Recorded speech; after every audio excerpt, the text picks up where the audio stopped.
Le groupe de réflexion contre la violence basée sur le genre a organisé le samedi 3 juillet une conférence débat axée sur le veuvage et les prémariés. Quelles considérations pour les veuves et quel avenir pour les prémariés, thème qui a sous-tendu cette rencontre. Prenant la parole, Guillaume Bakwete, le conférencier, a demandé aux femmes de dénoncer les cas de violence et de faire valoir leurs droits. Cette opportunité vous est donnée par le présent thème afin de conquérir ce qui vous est réservé par nos textes, soit-il pour certains obsolètes ou insuffisants, en termes de protection, en termes de droits.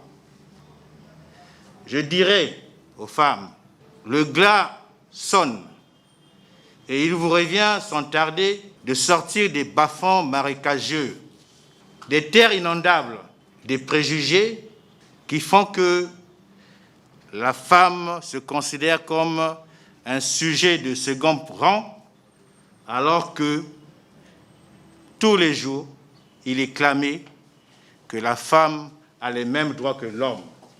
Christelle Biakala, la présidente chargée de l'évaluation du groupe de réflexion contre les violences basées sur le genre, a éclairé la lanterne de l'auditoire sur le veuvage et le prémariage. L'avenir de la femme prémariée est sombre et triste parce que le prémariage, qui est une condition sine qua non pour contracter mariage, autrement dit la dot, malheureusement, lors du décès du conjoint, n'a pas d'effet juridique. La femme dotée n'est pas reconnue, ne peut pas hériter de son conjoint décédé.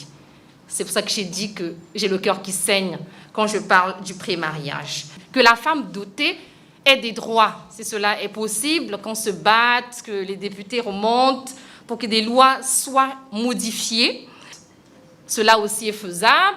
Les députés peuvent proposer que lors de la dot, qu'un administrateur maire soit présent et que le certificat de mariage, appelé acte de mariage, c'est nous, soit délivré lors de cette cérémonie-là. Ça aiderait les jeunes, parce que la dot, on ne va pas se le cacher, est chère au Congo. En abordant ce thème, ce groupe de réflexion entend réduire les cas de violence basés sur le genre. Le statut de veuve ou de veuf n'est pas conditionné, par exemple, par le fait d'avoir des enfants, n'est pas conditionné par le fait d'avoir une bonne relation avec sa belle famille, n'est pas conditionné par le fait d'avoir un travail qui rapporte de l'argent. Il suffit d'avoir été marié devant monsieur l'officier d'état civil et donc de perdre son conjoint pour avoir ce statut de veuf ou de veuve. Si nos traditions, si nos coutumes contribuent à être des violences, à exercer des violences envers les femmes, est-ce qu'elles ne posent pas problème? L'article 801 du Code de la famille interdit clairement les sévices et mauvais traitements exercés sur le veuf ou sur la veuve sous peine de poursuite pénale. Voilà comme ça des éléments qui montrent comment la veuve est considérée chez nous. Ensemble, en fait, il faut qu'on se lève. Et ça veut dire quoi se lever? Ça veut dire que la veuve, même si c'est très difficile pour elle, elle devrait pouvoir faire un effort de saisir la police, la gendarmerie ou le parquet de la République pour nous permettre de travailler. Le Code de procédure pénale précise bien par plainte ou dénonciation, il suffit de signaler, il suffit d'avoir un peu de volonté pour nous permettre, nous, de nous saisir et pour ainsi engager des poursuites. Quand nous engageons des poursuites, nous poursuivons les auteurs, les co-auteurs et même les complices.